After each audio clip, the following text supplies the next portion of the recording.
Hola, buenas tardes. Bueno, muchísimas gracias por vuestra espera. Algún problemita técnico, pero nada, ya está solucionado.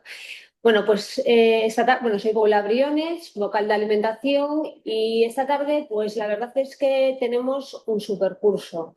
Y un supercurso porque, bueno, he de contaros que llevaba pensando mucho en buscar a la persona adecuada que nos diese esta charla y hace unos meses encontré la persona perfecta. Bueno, la perfecta para mí, bueno, al principio me dijo un no, no puedo, estoy a tope, pero bueno, algo debimos de hacer o algo debió de hacer el Colegio de La Coruña que nos llamó y nos dijo que adelante. Bueno, os quiero presentar a Carmen Moreno de Castro, es una compañera nuestra, vocal de alimentación del Colegio de Burgos. Y contaros, bueno, tiene un currículum bastante extenso. Yo solamente quiero deciros que es psicóloga, que es farmacéutica y que además pues tiene el grado de dietética y nutrición. Ella ha creado su propio método de estudio y de trabajo, que os recomiendo que visitéis su página de Pendit, y la verdad es que creo que nos va a tocar un tema que nos va a interesar a todos muchísimo porque está como de plena actualidad. O sea que no me voy a enrollar más, vamos con un poco de retraso. Un placer. Para Carmen, tiene mucha experiencia tanto a nivel profesional como a nivel docente, y creo que nos la va a hacer muy entretenida, aunque sé que va a ir mangada porque nos quiere contar mogollón de cosas. Cuando quieras, Carmen. Ah, perdonad, una cosa. Cuando hagamos después el examen, imprescindible que cubráis la encuesta de satisfacción. Y la última pregunta, que hay que escribir de nuevo el nombre, es fundamental. No es una pregunta equivocada, la número 10. Es que tenéis que cubrir con vuestro nombre. Y ya está, tendréis hasta las 5 como tope, ¿no? Sí, hasta las 5. Hasta las 5 y nada, que nos deleite Carmen ahora. Muchísimas gracias. Bueno, pues muchas gracias, Paula, por tu presentación tan cariñosa. Y mira, aprovecho para decir que efectivamente le dije no, pero me lo pidió así con tanto cariño que al final tuve que volver a llamar y decir sí.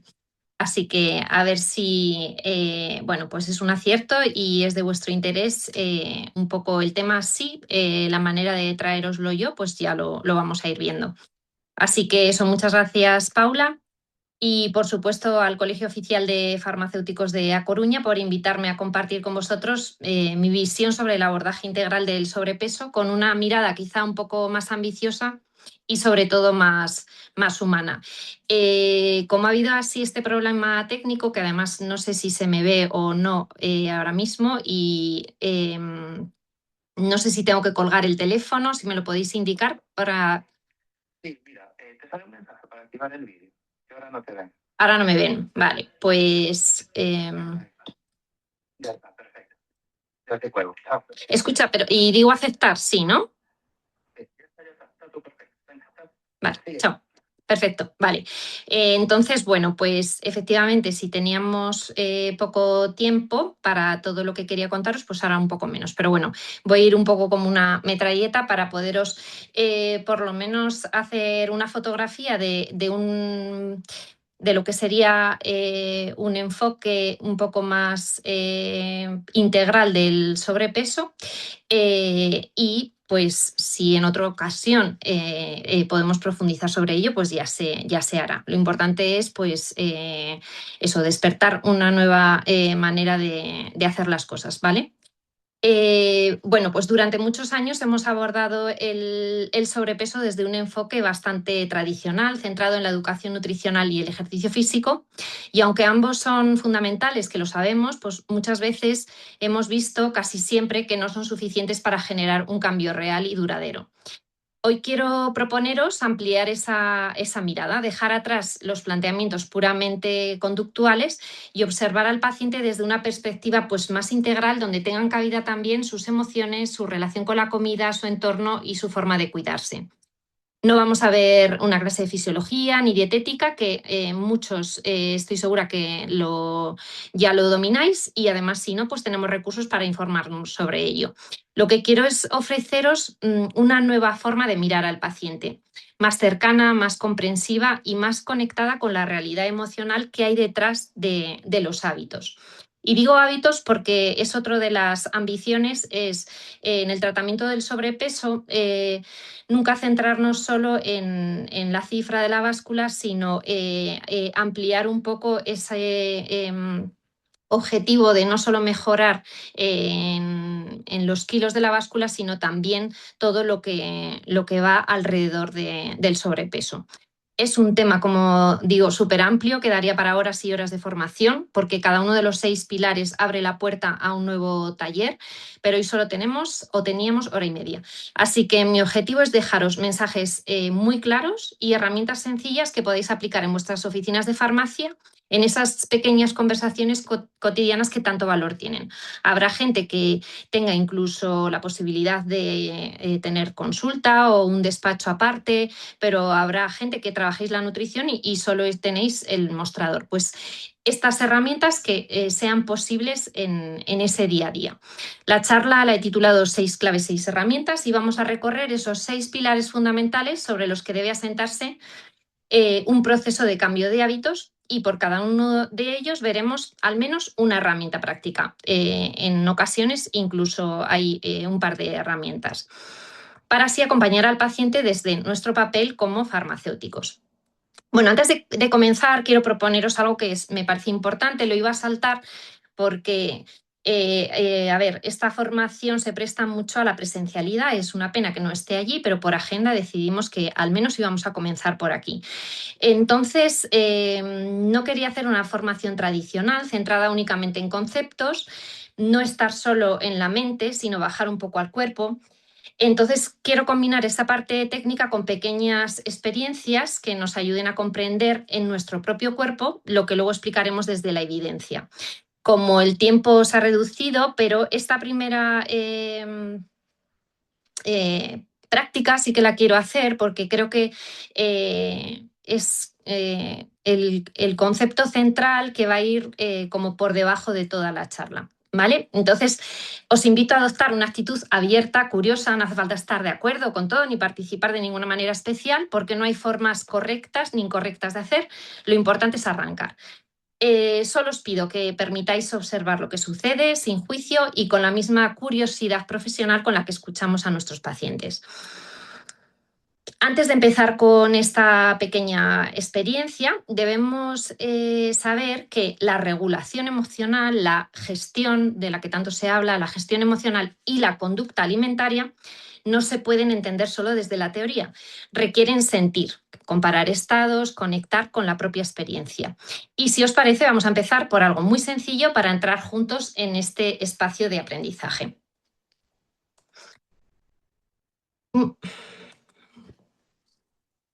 No me cambia la diapositiva. Ahora sí.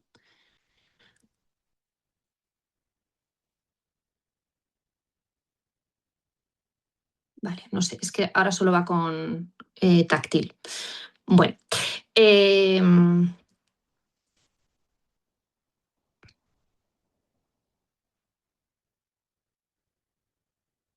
yo creo que al final va a ser mejor quitar el vídeo.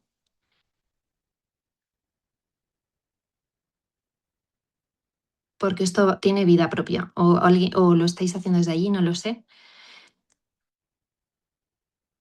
Bueno, vamos a seguir.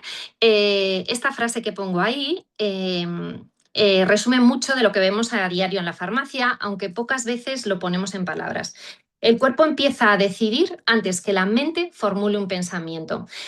Antes de que racionalicemos algo, ya estamos en un estado corporal. Estamos tensos, estamos tranquilos, estamos presentes, estamos acelerados, estamos conectados, desconectados, y vamos a comprobarlo juntos con una experiencia muy sencilla. Vamos a hacer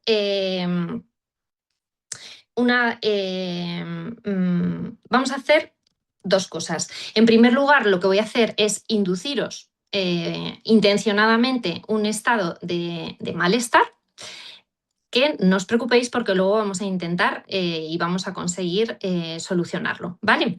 Entonces, voy a pediros un pequeño ejercicio. Me gustaría antes que alguien me dijera si se me escucha o no, porque es que tengo aquí un lío de pantallas y una sensación de que no, de que algo no funciona, que no sé si es... sí, se me escucha. Vale, perfecto. Gracias.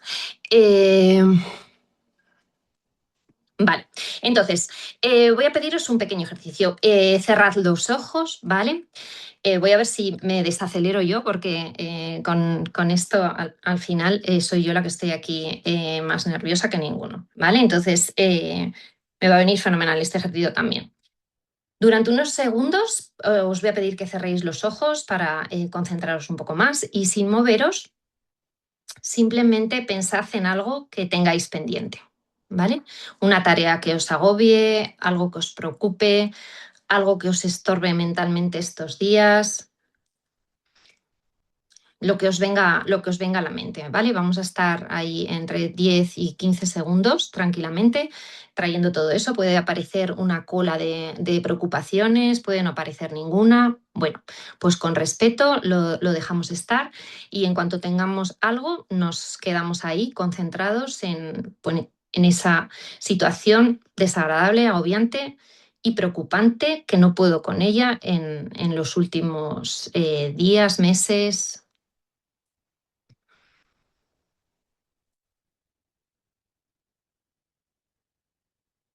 Vale, entiendo que ya todos tenemos en nuestra mente algo desagradable en lo que pensar, que eso siempre, siempre hay algo.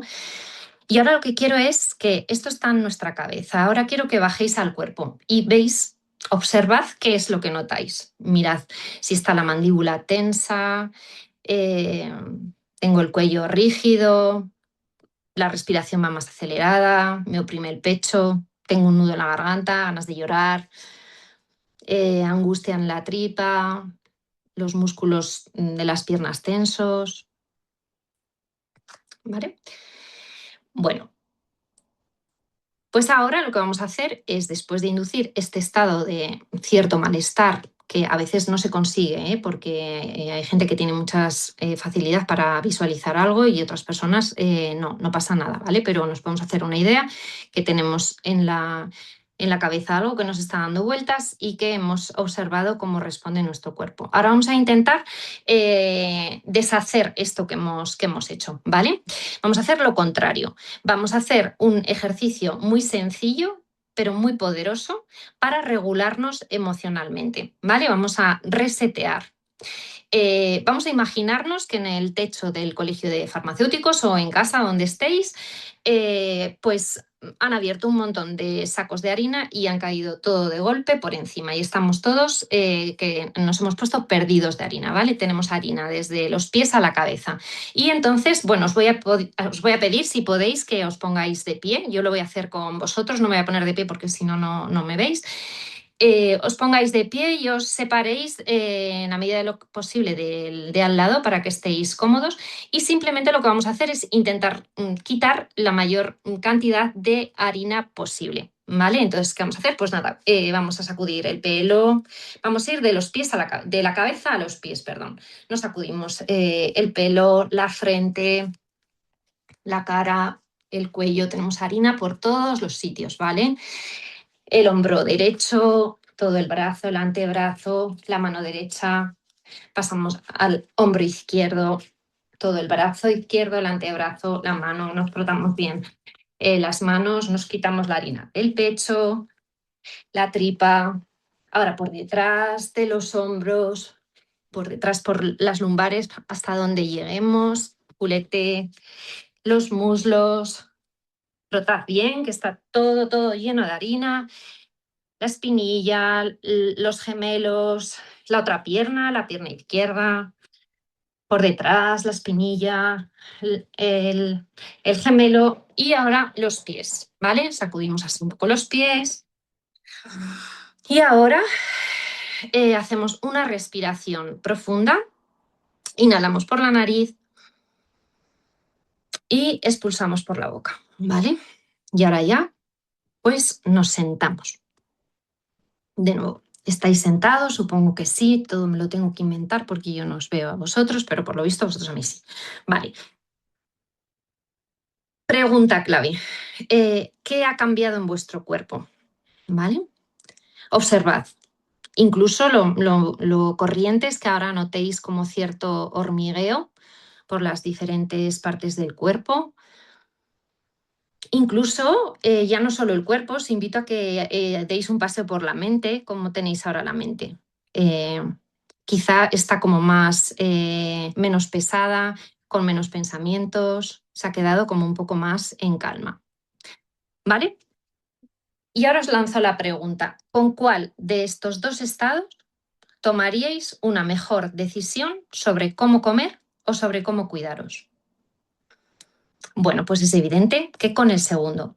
¿Por qué? Porque el conocimiento no cambia la conducta. Repito, el conocimiento no cambia la conducta y, sin embargo, la regulación emocional sí. ¿Vale?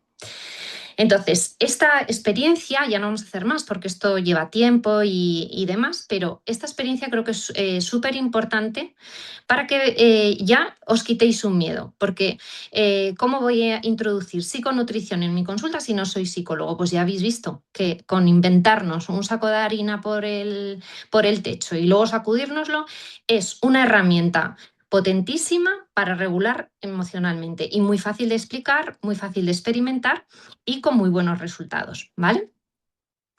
Entonces, ¿qué es lo que ha pasado en nuestro cuerpo? Lo que acabamos de vivir ilustra un principio fundamental de la neurociencia. Cuando percibimos estrés, presión, una preocupación, aunque sea pequeña, la primera estructura que responde no es la parte racional del cerebro, sino la amígdala. La amígdala es súper rápida y muy sensible. En milisegundos envía señales al cuerpo para prepararse o para paralizarse o salir huyendo. Aumenta la tensión muscular, cambia la respiración, activa la alerta y empieza a liberar el cortisol. Todo esto ocurre antes de que podamos pensar de forma consciente: estoy nervioso, estoy saturado, necesito comer algo. Es decir, que el cuerpo se activa primero y la mente interpreta después. Y en ese estado de activación fisiológica es normal que busquemos decisiones rápidas, no buenas, rápidas. Es decir, comer lo primero que vemos, picotear, evitar tareas, posponer cambios. No porque no sepamos lo que hay que hacer, sino porque el cuerpo está en modo supervivencia y no en modo reflexión. Por eso es tan difícil que un paciente con sobrepeso cambie conductas solo con información o consejos. Si no ayudamos a regular el estado emocional y fisiológico del paciente, la conducta no puede sostenerse. Primero, se calma el cuerpo y entonces la mente puede elegir con coherencia. Aquí ya acabamos de ver algo esencial y es que la mayoría de los pacientes saben lo que tienen que hacer. Bueno, abro un paréntesis, saben lo que saben, también es cierto, ¿vale? Pero hoy por hoy muchos de los pacientes que llegan a nuestras farmacias ya han peregrinado por un montón de endocrinos, nutricionistas y algo saben. Hay mitos que desmontar, hay conceptos que actualizar, sí, pero el problema no es la información que les falta, no les falta información, les falta regulación. Por eso el peso no se aborda desde la conducta. Necesitamos integrar cómo se siente el paciente para poder acompañar realmente el cambio. Vale, aquí vamos a ver un poco el índice, como os decía. Son 6 grandes claves donde se asienta el cambio de hábitos y 6 pequeñas herramientas muy sencillas, ¿vale? Como el hilo conductor va a ser la psiconutrición, os explicaré primero un poco en qué consiste y luego vamos a recorrer todas esas claves. Algunas un poco más rápidas que otras porque creo que muchas las conocéis ya. Vale, ¿qué es la psiconutrición? Pues la psiconutrición en verdad no existe, ¿vale? Es un constructo inventado pues para unir nutrición, psicología y educación en salud. Pero como tal no hay una disciplina donde uno pueda formarse en psiconutrición. Una manera de llamarlo para entendernos, ¿vale? Y es importante que lo desgranemos un poco porque eso va a ser el hilo conductor de todo lo que vamos a ver hoy. La psiconutrición lo que nos ayuda es a entender que la alimentación no es solo lo que comemos, sino también cómo, cuándo y por qué comemos. Durante años hemos insistido en qué comer, qué alimentos elegir, qué nutrientes priorizar, pero rara vez nos hemos detenido en comprender emociones, pensamientos y hábitos que condicionan esas elecciones. Y lo cierto es que la mayoría de las personas no fracasan por falta de información, como decía, sino por la falta de conexión consigo mismas. Comemos por muchas razones. Por hambre, sí, pero también por estrés, por ansiedad, por aburrimiento o por recompensa. La psiconutrición nos invita a mirar ahí, ¿vale? A reconocer esos mecanismos y acompañar al paciente con una mirada más compasiva y más realista. Hay otro concepto que está ahí metido y relacionado, que es muy importante y muy poderoso también a la hora de conseguir cambios y mantenerlos en el tiempo. Y es la alimentación consciente o el mindful eating, ¿vale? Que es pues la forma en inglés de llamarlo y es la versión de la comida del mindfulness. El mindfulness está muy de moda y es pues esa manera de estar presentes en la vida a través de la meditación. Pues la versión con la alimentación sería el mindful eating, que traducido sería pues el comer presente, comer atento, no comer perfecto, sino estar atento en el momento de comer, de observar qué siento, qué pienso y qué necesito cuando como. Comer de forma consciente es volver a escuchar el cuerpo, es distinguir entre hambre física y hambre emocional. Es comer sin prisa, pero no solo es comer despacio, es saborear, es aprender a parar cuando el cuerpo dice ya está bien. Cuando el paciente empieza a comer desde la atención y no desde la culpa, recupera el control y deja de vivir la alimentación como un castigo. Y esto cambia su relación con la comida y también con su propio cuerpo. ¿Qué papel tenemos aquí los farmacéuticos? Pues desde la farmacia podemos ser un punto de acompañamiento real en ese proceso, porque somos profesionales sanitarios cercanos y accesibles, y eso nos da la oportunidad de sembrar pequeños mensajes de conciencia, preguntar sin juicio, reforzar progresos, ofrecer recursos prácticos y, sobre todo, escuchar. No necesitamos, como decía antes, ser psicólogos para aplicar la psiconutrición. Basta con entender al paciente desde esta globalidad y ofrecerle herramientas que integren mente, emoción y conducta. Porque el objetivo no es que el paciente coma bien, sino que aprenda a cuidarse mejor. La psiconutrición nos recuerda que no basta con enseñar a comer, hay que enseñar a escucharse. Que el cambio de hábitos no empieza en el plato, sino en la mente y en el cuerpo. Y que nuestro papel como farmacéuticos no solo es informar, sino acompañar, motivar y humanizar cada conversación. A partir de aquí veremos las 6 claves del cambio de hábitos y para cada una, al menos una herramienta práctica que os ayude a integrar esta visión en nuestra labor diaria. Pues bueno, vamos a empezar por esta primera clave, que voy a pasar un poco más de puntillas por ella, igual que la siguiente, porque al final desde nuestra profesión pues es de las cosas que más actualizados estamos.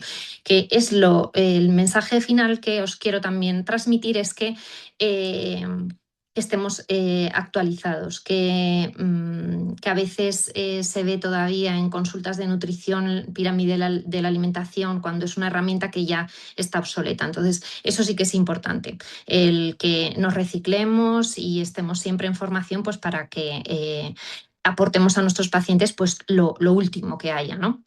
El primer pilar es sin duda la alimentación. Comer bien no es una moda, ni un castigo, ni una lista de prohibiciones. Comer bien es una forma de cuidarse. Durante mucho tiempo hemos hablado de hacer dieta como si se tratara un paréntesis, una etapa temporal, un esfuerzo con un principio y un fin. Pero cuando hablamos de salud, la alimentación no debería vivirse como una lucha, sino como una relación de respeto y equilibrio con nuestro cuerpo. Desde la psiconutrición entendemos que alimentarse va mucho más allá de nutrirse. Es una conducta cargada de emociones, hábitos, creencias y significados personales. No solo comemos por hambre fisiológica, sino también por placer, costumbre, ansiedad o simplemente porque lo asociamos pues, a momentos sociales o familiares. Por eso, el primer paso hacia un cambio real no es comer mejor, sino entender por qué comemos como comemos. Solo desde esa conciencia podemos empezar a transformar los patrones. Y ahí el farmacéutico tiene un papel clave y es traducir la información nutricional en mensajes prácticos, amables y sostenibles, adaptados a la realidad del paciente. Es decir, esas dietas con gramos, miligramos, donde es obligatorio, donde eso está pasado de moda y además ya se sabe que no funciona, ¿vale? ¿Qué herramientas os voy a dar? Pues no ninguna que no tengáis, ¿vale?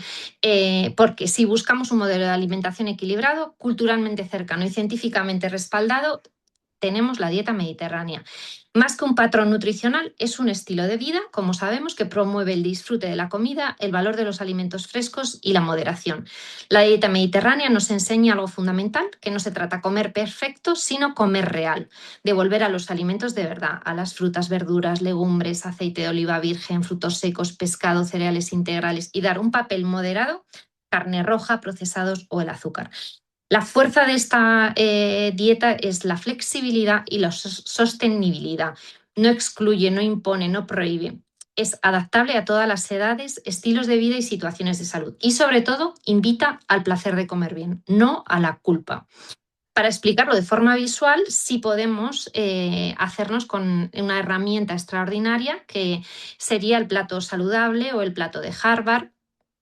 Y este recurso, que supongo que conocéis todos, nos permite mostrar de un vistazo cómo debería componerse una comida equilibrada. La mitad del plato, frutas y verduras variadas, un cuarto proteínas, otro cuarto hidratos de carbono complejos y acompañar siempre con agua, aceite de oliva como grasa y una dosis diaria de movimiento. ¿Vale?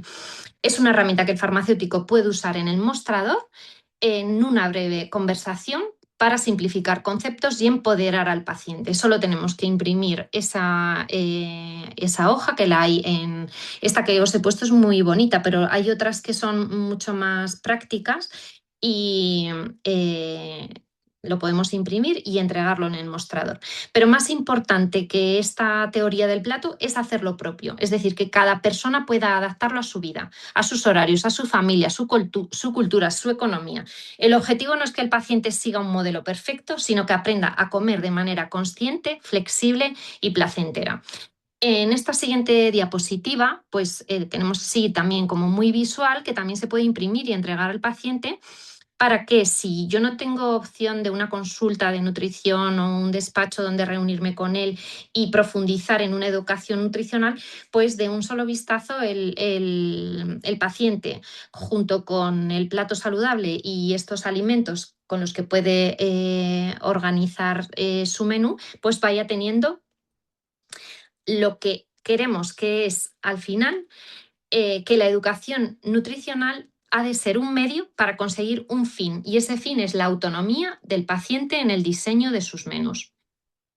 Vale, antes de pasar a la segunda clave, sí quiero incluir una herramienta que es muy útil para cualquier punto de partida en un proceso de cambio, justo en ese momento donde a veces predomina una ambivalencia ante el cambio.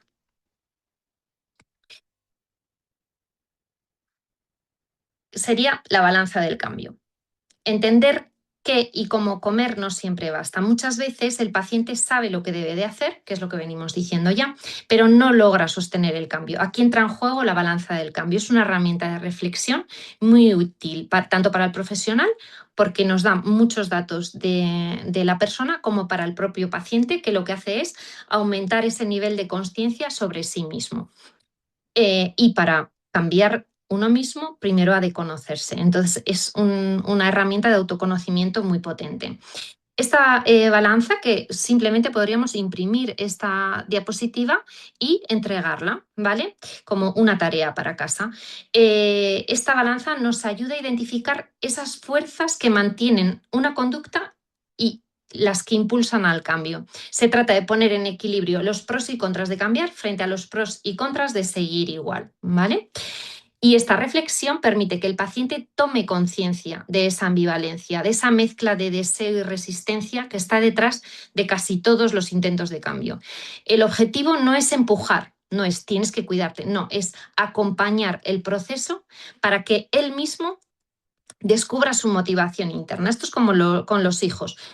No vale que suframos por ellos.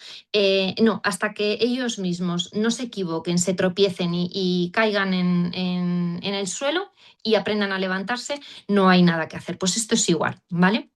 Y esta herramienta lo que hace es dar voz al propio paciente y refuerza su autonomía, que es uno de los pilares de un cambio, pero que sea duradero. En conjunto, el plato saludable nos aporta claridad y marco nutricional y la balanza del cambio aporta reflexión y sentido. Ambas herramientas permiten que el farmacéutico combine información con acompañamiento, razón con emoción, ayudando al paciente a construir un cambio más consciente y, sobre todo, más sostenible. Pasamos a la segunda clave. Aquí tampoco me voy a detener porque yo creo que la parte así más técnica o la sabemos o la tenemos accesible, entonces voy a ir, pues eso, un poco rápido. El ejercicio es innegociable, ¿vale? Es probablemente la medicina más potente, más económica y accesible que existe. Reduce enfermedades, como sabemos, y además, desde la psiconutrición, el ejercicio es una herramienta de regulación emocional, de gestión emocional. Igual que hemos conseguido con la dinámica del principio, con el ejercicio también se consigue regular esas emociones. Moverse cambia la química del cerebro, aumenta endorfina, serotonina, dopamina, mejora la calidad del sueño, reduce el estrés, la ansiedad. Por eso no hablamos solo de hacer deporte, sino de cuidar el cuerpo como vía de bienestar mental. Cuando ayudamos a un paciente a incorporar el movimiento en su vida, no solo mejora su salud física, sino también su autoestima y su percepción de control. Cada paso, cada sesión, cada pequeño logro refuerza esa sensación de soy capaz y eso se traslada a todas las áreas de su vida. Recomendación de ejercicio. Debe entenderse como un hábito esencial, tanto como comer y dormir, y necesita una estructura y una constancia. Por eso es importante que el farmacéutico pueda transmitir unas recomendaciones básicas y realistas, ¿vale? Esto lo voy a pasar un poco por alto. Todos sabemos que se necesita un ejercicio aeróbico de entre 4 o 5 días a la semana. Los minutos varían si es un ejercicio moderado o es más intenso. Este tipo de ejercicio aeróbico libera tensión emocional y aumenta la claridad mental. El anaeróbico se ha visto que tiene muchísima importancia, 2-3 veces por semana.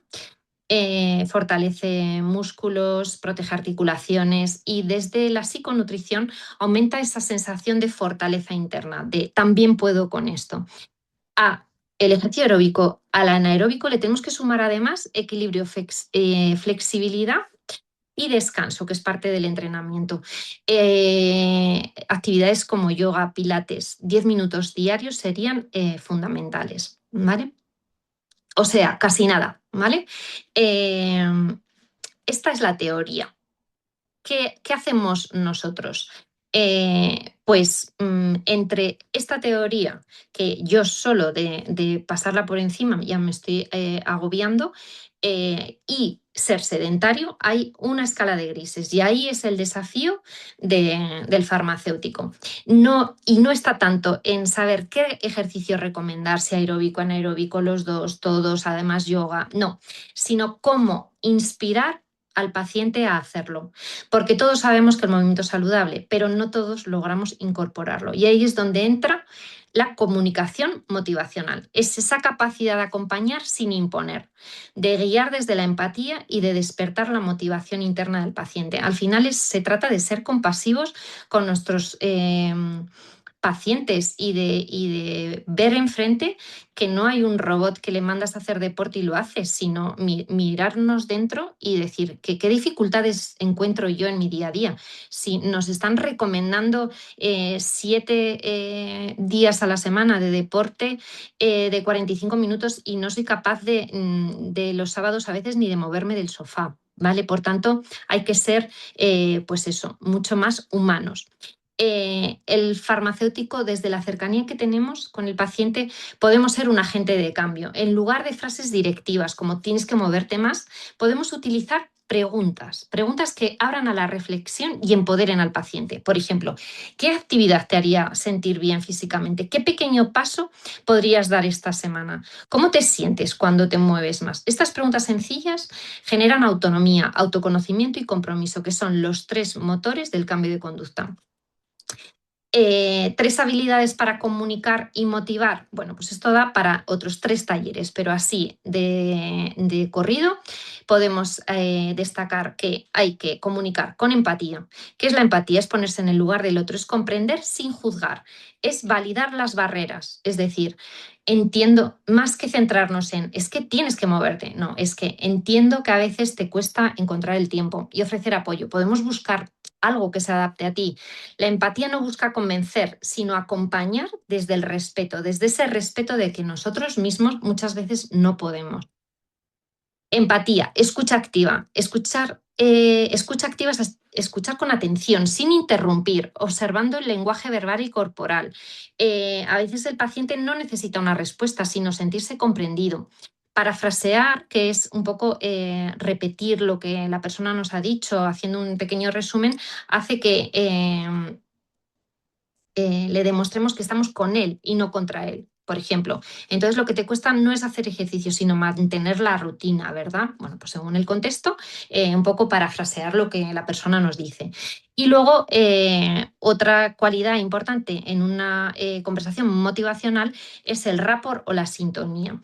Es crear una relación de confianza, de sintonía, como si fuéramos 2 radios. Si mi paciente viene acelerado y nervioso, pues poner una emisora que vaya en sintonía con él. Pues a lo mejor o bien tengo que acelerar mi manera de hablar para que sienta que estamos en el mismo, o a lo mejor lo que toca es bajar un poco las revoluciones para intentar compensar esa pues ese velocidad con la que viene. En resumen, sería ajustar nuestro tono, nuestro ritmo y el lenguaje corporal al del paciente para que se sienta cómodo y conectado, porque cuando hay rapport se reduce esa resistencia y aumenta la receptividad. Todo aquello que le digamos le va a llegar mejor. El ejercicio físico, en conclusión, no se enseña, no se impone, se contagia. Y ese contagio se produce a través de la comunicación, con una conversación cálida, una pregunta motivadora o un simple reconocimiento de qué bien que ya has vuelto a caminar. Ha sido un día a la semana, pero es perfecto, es la manera de empezar. Eso puede marcar la diferencia. Promover el movimiento desde la farmacia es mucho más que dar un consejo, es sembrar esa motivación, esa confianza, esa esperanza. Porque cuando el paciente se siente comprendido y acompañado, deja de moverse por obligación y empieza a moverse por bienestar. Es muy importante que cuando hablemos del ejercicio físico siempre cerremos con un plan de acción. Es decir, bueno, pues me has dicho que tienes dificultades para conseguir mantener el ejercicio físico y parece que lo que más te gusta son esas clases de baile, que ahora vas con tu pareja. Vale, vamos a cerrar un plan de acción. ¿Qué cosa concreta vas a empezar a hacer desde esta misma semana? Vale, y lo vas a ir anotando y lo vamos a ir revisando pues cada vez que vengas, ¿vale? O sea, cerrar siempre con un plan de acción, que haya algo que sí se comprometa, por pequeñito que sea, y que se comprometa con nosotros a hacerlo y que lo pongamos ya con una fecha y una duración, ¿vale? Bueno, pasamos a la tercera clave, que nos quedan unas cuantas. El sueño. El sueño es un gran olvidado, aunque ya creo que cada vez en las consultas de nutrición se le empieza a dar la importancia que tiene. Es el gran regulador del del equilibrio físico, y emocional. Es el tercer pilar, que es el descanso. Dormir bien no es un lujo ni una pérdida de tiempo, es una necesidad biológica y psicológica. Podemos comer de forma saludable, podemos movernos a diario, pero si no descansamos, el cuerpo no se recupera ni el cerebro se regula. El sueño es el momento en el que se consolidan los aprendizajes, se restauran los tejidos, se equilibran las hormonas, se limpia el sistema nervioso de desechos. Sin descanso no hay reparación. Se sabe que existe una relación indirecta entre el sueño y la obesidad. A peor cantidad de horas de sueño o existencia de una mala calidad con despertares nocturnos, se produce un aumento de la obesidad. ¿Qué ocurre en nuestras hormonas cuando falta el sueño? Cuando dormimos poco mal, no solo nos sentimos cansados, nuestro organismo entra en un estado de estrés fisiológico que altera profundamente el equilibrio hormonal. Sube el cortisol. La falta de sueño eleva los niveles de cortisol, hormona del estrés. Este aumento sostenido hace que el cuerpo interprete que está en modo alerta y favorece la acumulación de grasa abdominal. Además, un exceso de cortisol está vinculado a mayor ansiedad, irritabilidad y dificultad para concentrarse, lo que puede llevar al paciente a comer de forma mucho más impulsiva o de forma emocional. Baja la leptina, que es la hormona que indica la saciedad. Cuando dormimos pocos, los niveles disminuyen y el cerebro recibe menos señales de ya he comido suficiente. Resultado, comemos más y nos cuesta parar. Sube la grelina, que es la hormona del hambre. La falta de sueño aumenta su producción, generando más apetito, sobre todo por alimentos ricos en azúcares y grasas. Típico día que nos levantamos de haber dormido fatal y solo nos apetece un café y bollería o algo muy energético. En resumen, dormir poco aumenta el cortisol, disminuye la leptina y eleva la grelina. Es el cóctel perfecto para el aumento del apetito, el picoteo y la dificultad para mantener hábitos saludables. Por eso el sueño no solo afecta al descanso, sino también al control de peso, al estado de ánimo y a la capacidad de tomar decisiones conscientes. El sueño es un termómetro emocional. Desde la psiconutrición, el sueño es mucho más que un proceso biológico, es un reflejo del equilibrio emocional. Dormimos peor cuando hay ansiedad, preocupaciones, exceso de pantalla, sobrecarga mental. Y al mismo tiempo, dormir mal aumenta la reactividad emocional y la irritabilidad. Por tanto, es un círculo vicioso que se retroalimenta. Estrés, mal sueño, más hambre, más culpa, más estrés y así sucesivamente. Y romper este ciclo requiere no solo de consejos de higiene de sueño, sino también un acompañamiento emocional, empatía y escucha activa. ¿Qué herramienta os traigo aquí? Los autorregistros.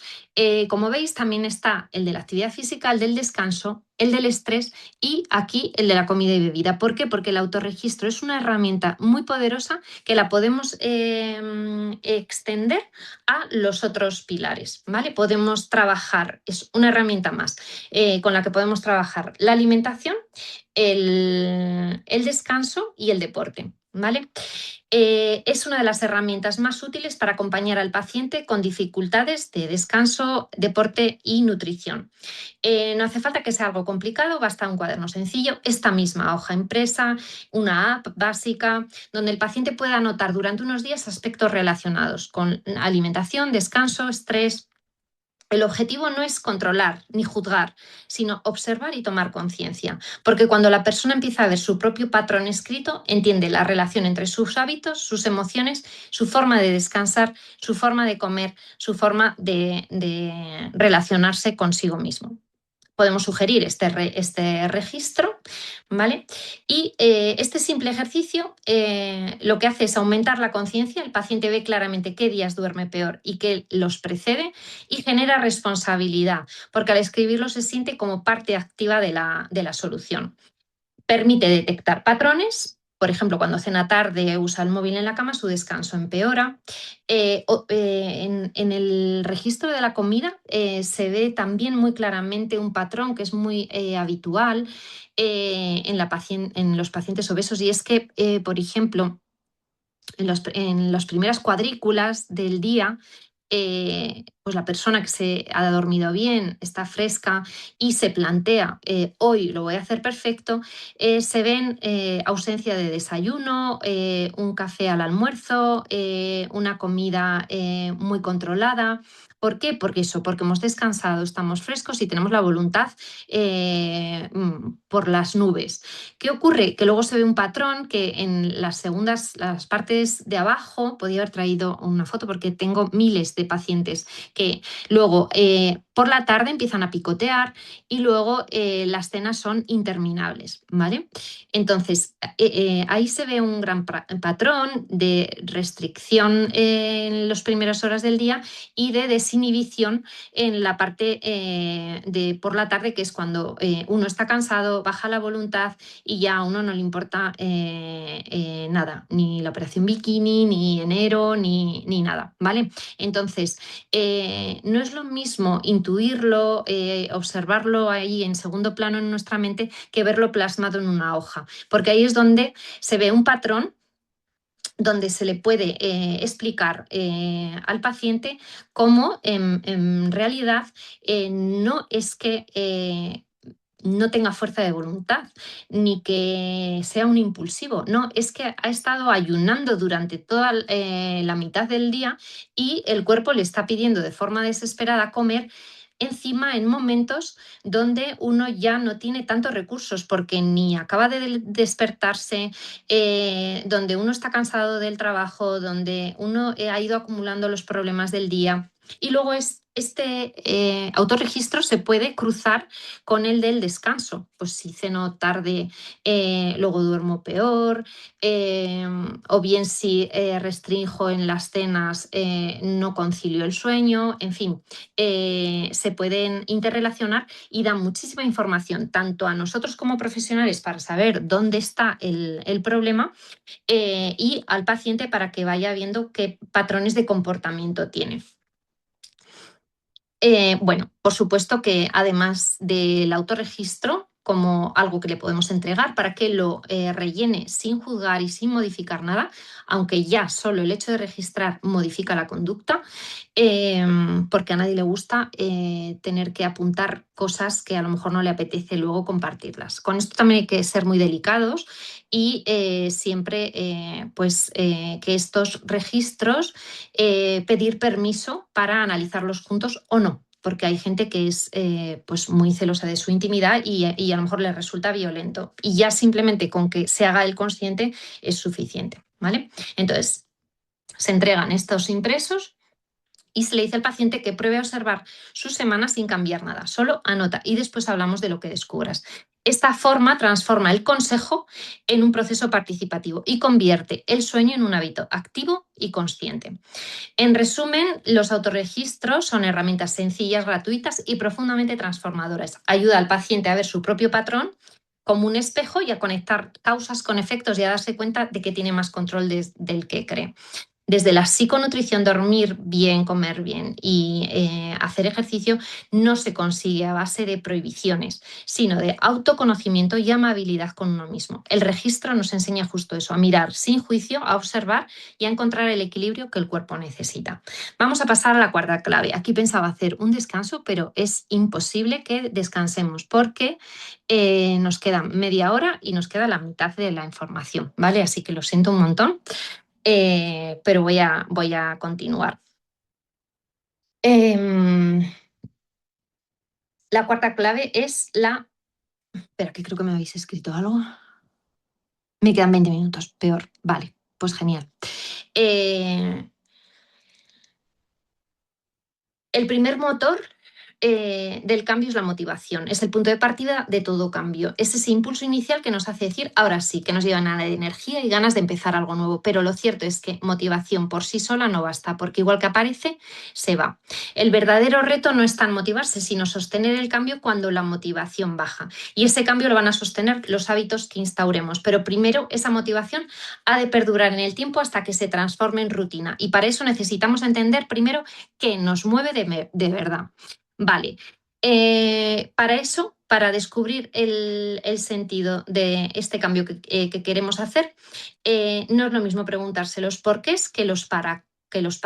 El por qué mira hacia atrás, conectan con la culpa, con la justificación, con la autocrítica y sin embargo los para qué miran hacia adelante, dan sentido y dirección, ¿vale? Conectan con los valores, con lo que realmente importa y generan un impulso en lugar de reproche.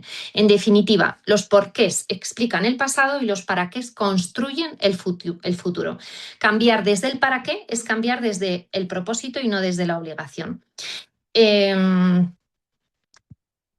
Cuando un paciente inicia un proceso de mejora, siempre tiene un objetivo. Bajar de colesterol, sentirse más enérgico. Son metas válidas, pero a menudo son muy superficiales, como para sostener ese cambio en el tiempo. Detrás de cada objetivo hay un para qué más profundo. Entonces, cuando ayudamos al paciente a descubrir sus para qué, le estamos regalando un motivo y un sentido. Y cuando algo tiene sentido, deja de depender de la fuerza de voluntad y empieza a depender de la coherencia. La motivación más sólida es la que se alinea con los valores personales. Cuando una persona conecta el cambio con algo que le importa de verdad, entonces el esfuerzo deja de sentirse como un sacrificio y se convierte en una decisión que tiene propósito.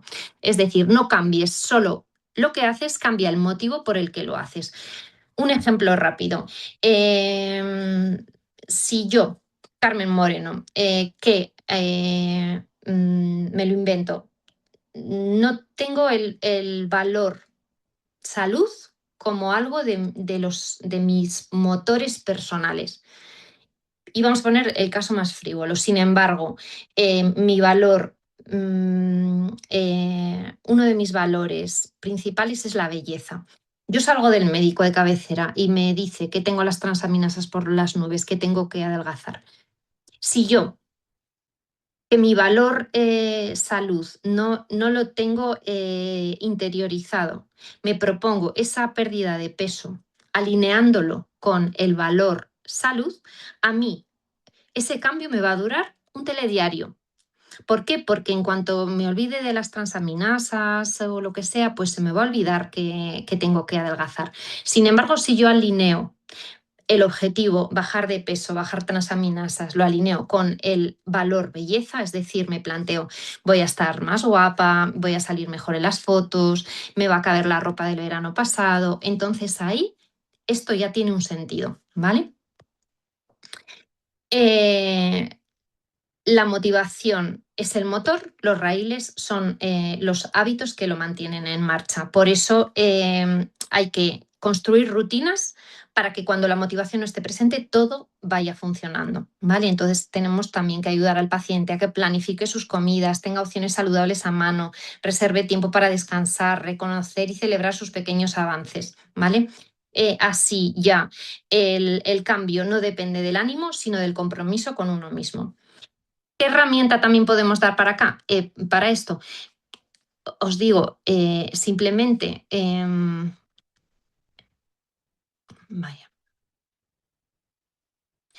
simplemente con dar esto y que el paciente vea estos ejemplos y ponga los suyos propios, pues ya le hace tomar conciencia, ¿vale? Pero si queremos rascar un poquito más allá, hay esta herramienta que es identificar el beneficio secundario. El paciente dice que quiere cambiar, pero no lo consigue. Y no es que mienta ni que le falte voluntad, es que hay algo de esa conducta que le está sirviendo, aunque no sea de forma consciente. Es lo que llamamos el beneficio secundario. Es esa ganancia oculta que obtenemos de un comportamiento que racionalmente sabemos que nos perjudica, ¿vale? Mientras ese beneficio sigue ahí, el cambio se bloquea. Por eso el primer paso no es eliminar la conducta de comer a deshoras, sino comprender qué necesidad emocional está cubriendo. Y cuando ayudamos al paciente a identificarlo, ya puede buscar una alternativa más sana para satisfacer esa necesidad, ¿vale? Por lo tanto, la motivación tiene que ir alineada con valores y con conciencia. Y la motivación no se impone desde fuera, sino que se despierta desde dentro, ¿vale? Bueno, vamos a pasar a la quinta clave. La consciencia. El quinto pilar del cambio de hábitos es la consciencia. Es lo que convierte una acción en automática en algo que elegimos, una elección. Es la capacidad de detenernos un momento para observar qué estamos haciendo, qué sentimos y por qué lo hacemos. Cuando comemos sin consciencia, lo hacemos en piloto automático. Repetimos gestos, abrimos la nevera, picamos algo. ¿Por qué? No es un fallo personal, sino es algo que tiene explicación. La mente humana está diseñada para pensar, para anticipar, resolver problemas, planificar. Y este mecanismo es útil cuando hay algo que requiere atención o decisión. Pero cuando no hay un problema real que resolver, la mente tiende a divagar, a llenarse de ruido mental. Y muchas veces usamos la comida también como forma de evasión y distracción. La atención es todo lo contrario, es presencia en la tarea, es estar realmente en el momento. Comer de forma consciente es entrenar la mente para habitar el cuerpo mientras come, para volver a sentir, escuchar y disfrutar. Y cuando logramos eso, el acto de comer se transforma de automático a ser una experiencia de conexión y de calma. Para que entendáis, esto es súper similar con el coche. Muchas veces llegamos a un sitio y decimos, ¿cómo he llegado aquí? Pues de milagro, ¿no? Porque no he cometido errores, no me he saltado semáforos, lo he hecho todo bien. ¿Por qué? Porque es una conducta que repito, como la alimentación, y que la sé hacer sola. ¿Qué ocurre? Que conducir y comer es una tarea automática. Por lo tanto, como ya lo sabes hacer bien, la mente se va a otro sitio, a una preocupación, a una conversación, a lo que tienes que hacer después. Es decir, el cuerpo conduce, el cuerpo come y la mente piensa o divaga. ¿Vale? Pensar en el mejor de los casos, divagar en la mayoría de los casos, ¿vale? ¿Qué herramienta os propongo aquí? Todos nacemos con un mecanismo interno de regulación y lo que propongo aquí es volver a reaprender a escuchar esa brújula interna. Los que tenemos hijos, vecinos, sobrinos pequeños, sabemos que los niños nacen con ese termostato perfectamente instaurado. Si tú intentas dar de comer a un bebé que no quiere más, se va a enfadar, te lo va a escupir y peor, te lo va a vomitar. ¿Vale? Sin embargo, nosotros a lo largo de la vida nos hemos ido desconectando de ese termostato interno por prisas, por estrés, por años de dietas, por comer guiados por normas externas o por compromisos sociales. ¿Vale? Entonces, no es imponer más reglas el objetivo, sino reaprender a escuchar esa brújula interna. Una herramienta que os propongo, esta, la de los cuartos del estómago. Podemos imprimirle esto al paciente y decirle que se imagine su estómago en esos 4 cuartos, donde un cuarto es sensación de hambre, 2 cuartos saciado, 3 cuartos plenitud confortable, 4 cuartos plenitud excesiva y 5 cuartos plenitud dolorosa. Lo ideal, moverse entre el segundo y el tercer cuarto. Ahí es donde hay una satisfacción cómoda y donde el cuerpo se siente nutrido pero ligero. ¿Qué relación hay entre plenitud y satisfacción? Pues cuando empezamos a comer, el placer sensorial es alto, cada bocado es disfrute, pero a medida que nos llenamos, el placer disminuye. Aunque muchas veces seguimos comiendo por hábito o desconexión. Por tanto,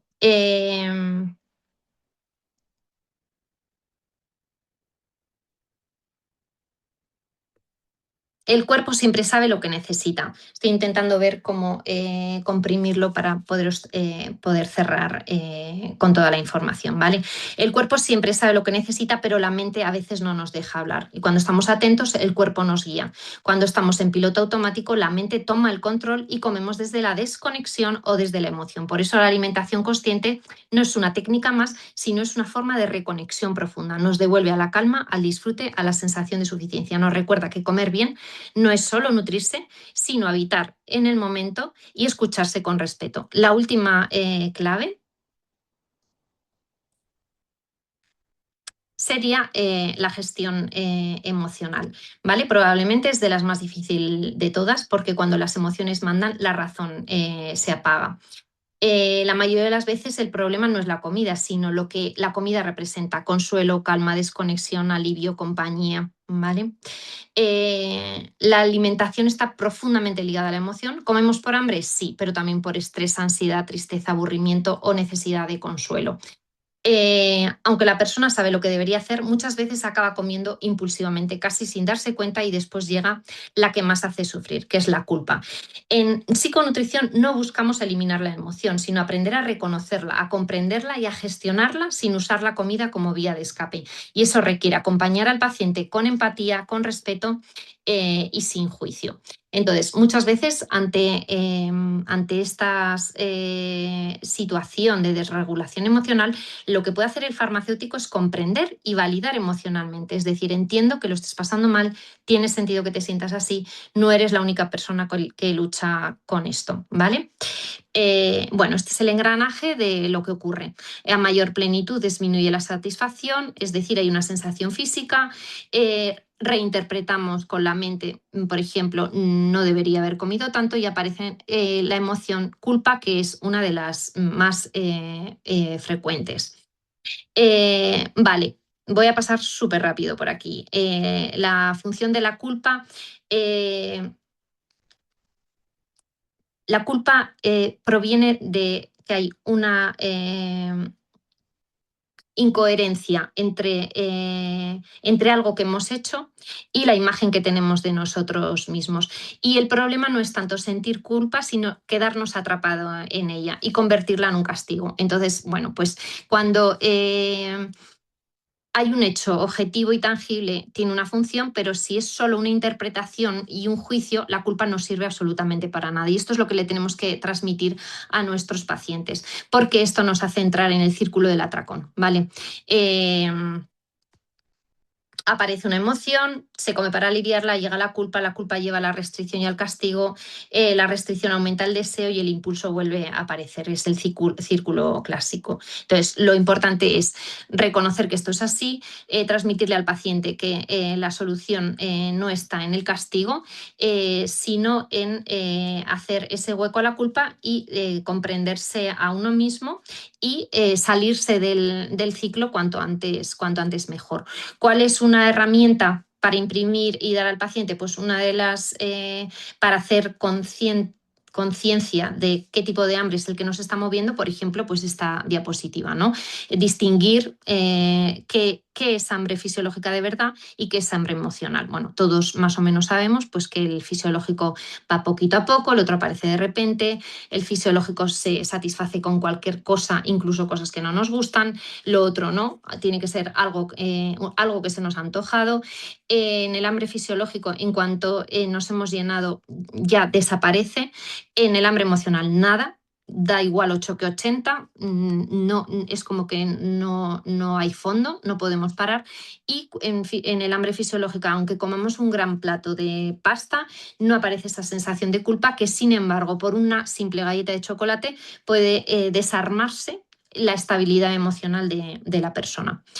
Si hay una emoción que atraviesa todos los problemas de salud hoy en día, es el estrés. Vivimos en modo supervivencia, aumentando cortisol, disminuyendo leptina, grelina y de repente tenemos más hambre, menos control y más necesidad de recompensa. Por eso, más que dar consejos de bajar el ritmo, que casi nadie puede cumplir, necesitamos, además de ayudar al paciente a gestionar su energía, también su agenda. ¿Qué herramienta os propongo aquí? Pues la matriz de gestión del tiempo, que seguro que muchos ya habéis visto en alguna ocasión. El cuadrante 1 es lo que requiere una atención inmediata, el 2 son esas actividades que previenen, cuidan y mantienen el equilibrio, que sería en la que nos tenemos que instalar.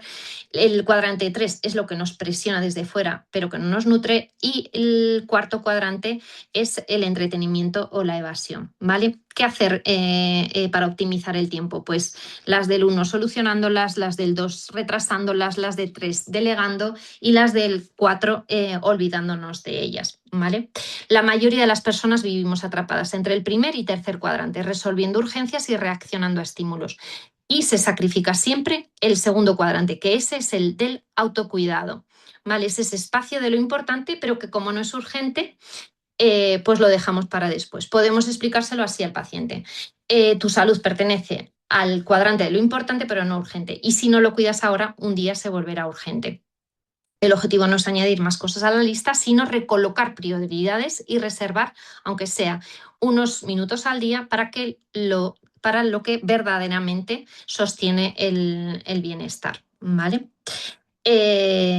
Bueno, hemos recorrido las 6 claves, 6 herramientas y en realidad son 6 formas distintas de mirar a nuestros pacientes y también de mirarnos a nosotros mismos. Hemos hablado de educación nutricional, actividad física, descanso, motivación, consciencia y gestión emocional. Son 6 pilares que sostienen no solo un cambio de hábitos, sino una forma distinta de entender la salud, más global, más real, más humana. Porque acompañar al paciente no es solo ofrecerle productos y consejos, es ofrecerle una mirada que lo comprenda, un espacio donde pueda sentirse escuchado sin juicio. Y eso los farmacéuticos lo tenemos en nuestras manos cada día. Somos el profesional sanitario más cercano, a pie de calle, el que está cuando el paciente no se atreve a ir al médico, el que escucha en medio de su rutina, el que no tiene cita previa, el que muchas veces detecta el sufrimiento antes que nadie. De esa cercanía podemos sembrar Pequeños cambios enormes, una pregunta distinta, una escucha más atenta, una frase que no juzga, sino que acompaña. Podemos ayudar al paciente a reconectarse con su cuerpo, a reconocer sus emociones, a entender que el autocuidado no es un castigo, sino una forma de respeto hacia uno mismo. La psiconutrición no es solo una disciplina, es una actitud. Nos invita a mirar al paciente como una persona completa, no como un cuerpo que pesa o una dieta que falla, sino como alguien que siente, que lucha, que se esfuerza por encontrarse mejor. Nos recuerda que detrás de cada comportamiento alimentario hay una historia, que comer es mucho más que nutrirse y que a veces lo que el paciente necesita no es un nuevo plan, sino un nuevo modo de mirarse. Esa mirada que os propongo es la de llevar a vuestras farmacias, una mirada que une la ciencia con la empatía, la educación con la emoción y la razón con la comprensión. Tenemos formación, tenemos rigor, tenemos criterio y ahora podemos sumar algo más, capacidad de acompañar procesos de cambio desde lo humano. No hace falta ser psicólogos para practicarlo, basta con escuchar, con preguntar sin imponer, con ofrecer herramientas que despierten la conciencia del paciente, basta con entender que cada palabra que decimos puede sembrar una idea distinta sobre lo que significa cuidarse. Podemos pasar de ser un punto de dispensación a ser un punto de acompañamiento, en un lugar donde la persona se sienta comprendida y donde empiece su cambio de verdad. Si ya termino, y si hay algo que quiero que os llevéis hoy es esto: el cambio no empieza en el plato, ni en el gimnasio, ni en la báscula. El cambio empieza en la forma en que nos tratamos. Y acompañar ese cambio es quizá una de las tareas más valiosas que tenemos como farmacéuticos. Porque cuidar no es solo curar. Cuidar es mirar, cuidar es escuchar, cuidar es comprender, cuidar es guiar con humanidad. Si conseguimos que cada persona que entre en nuestra farmacia salga un poquito más comprendida, más motivada o más en paz consigo misma, ya estaremos haciendo psiconutrición, ya estaremos haciendo salud. Muchas gracias y siento las prisas y el aceleramiento, pero así por lo menos he podido cerrar todo el contenido. Si tenéis cualquier duda, cualquier cosa, pues también me podéis contactar a través de Paula o por ahí tendréis mi contacto, lo que sea, y os podré resolver las dudas que queráis. Carmen, enhorabuena, alucinada.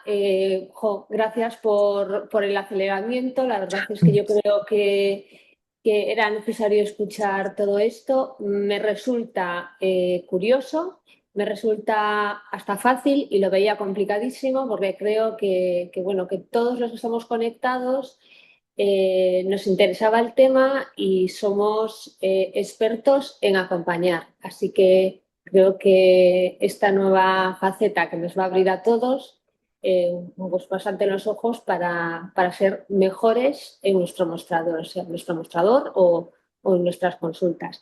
Yo, si queréis hacer algún tipo de pregunta, nos da pie, tenemos un momentín para hacer alguna y si no, pues las podéis escribir a través del chat. las podemos ir escribiendo a través del chat si queréis, o si ahora mismo estáis ahí un poco colapsados porque hemos estado todos súper atentos, pues las podéis dejar escritas y se las hacemos llegar a Carmen sin ningún problema, como vosotros prefiráis. Si las queréis mandar al colegio, las podéis mandar a la Dirección General del Colegio o bien a tutoriaformación@mocce.es. Es el mismo correo donde os llegarán los enlaces. Nosotros las haremos llegar a Carmen y bueno, a vosotros también. Dormidos, Carmen, los has dejado dormidos a todos. No me extraña. No me extraña porque he ido a 200 por hora, pero bueno, pues ya está, está hecho. Eso y está, la verdad es que está fenomenal. O sea,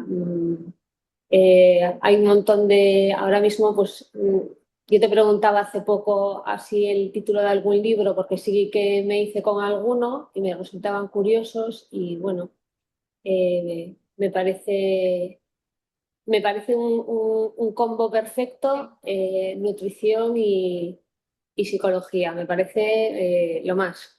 Sí, yo creo que son indivisibles, van juntos. Y luego lo que tú decías es que realmente ya lo hacemos en la farmacia. lo hacemos de forma instintiva. Entonces, este curso lo único que ha querido es como dar estructura para que lo hagamos pues a lo mejor más protocolizado o con más intención, pero en verdad lo hacemos de forma natural. Pues mira, un campo más que abrir y quien no sea, que todavía no tenga el grado o algo así, pues animarlos y ver pues otra puerta más. La verdad es que un servicio para mí súper necesario. Una pregunta, bueno, no es una pregunta, es de Begoña Campón, que nos dice que cómo podemos acceder a la bibliografía y al correo de Carmen. Yo, Carmen, no sé si quieres darnos un correo o si no, como te digo, a tutoriaformacion@coce.es y lo redirigimos a Carmen, como Carmen quiere. Vale, genial, perfecto. Y ahí puedo devolver pues eso, una bibliografía que pueda ser interesante para profundizar un poco en estos temas. Genial. Perfecto, muchas gracias.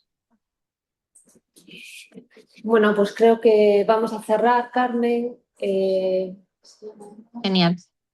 Agradecemos mogollón el esfuerzo, bueno, el haberte robado este tiempo y el cariño con lo que lo has hecho. Y bueno, yo me gustaría verte presencialmente para abordar más sobre ese tema. Me gustaría hacer aquí un taller en directo, o sea que cuando tú nos des un ok, te emplazamos rápidamente.